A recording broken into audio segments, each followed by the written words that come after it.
આપનું સ્વાગત છે। સોનગઢ હાઈવે પર ચપ્પુની અણીએ ટ્રક ચાલકને લૂંટનાર ધાડપાડુ ચપ્પુ સાથે ઝડપાયા। તાપીમાં સોનગઢ જયસિંહપુરા ટેકરા ખાતે પોતાની ટ્રક ઊભી કરી આરામ ફરમાવતો હોય તેવા ધાડપાડુએ ચપ્પુ દેખાડી તેમજ એક ઘા મારી લૂંટી લીધો હતો, જે અંગેની ફરિયાદ મળતાની સાથે જ તાપી એલસીબીની ટીમે તમામ ધાડપાડુને ઝડપી લઈ 61,000નો મુદ્દામાલ જપ્ત કરી તમામ ચપ્પુ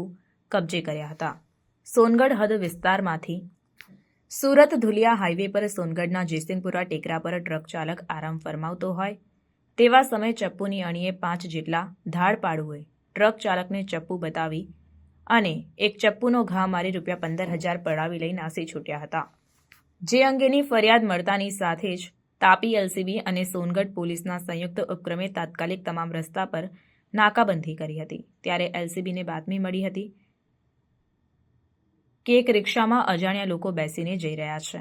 ત્યારે આ રિક્ષાને ઝડપી લઈ સઘન પૂછપરછ કરતા અને તપાસ કરતા તેમની પાસેથી ચપ્પુ જેવા હથિયારો મળી આવતા તમામ આરોપી અનવર શાહ, ભીંકન શાહ ફકીર, એજાજ ફારૂક પટેલ, સમીર ગફાર, સબીર ઉર્ફ આરિફ મહેબૂબ શેખ અને 15 વર્ષનું બાળક આમ 5 ધાડપાડુની અટકાયત કરી ગુનામાં વપરાયેલું રિક્ષા, જેની કિંમત ₹30,000 અને રોકડ રકમ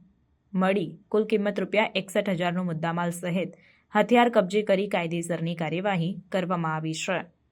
રિપોર્ટર સરવર પાડવી, તાપી।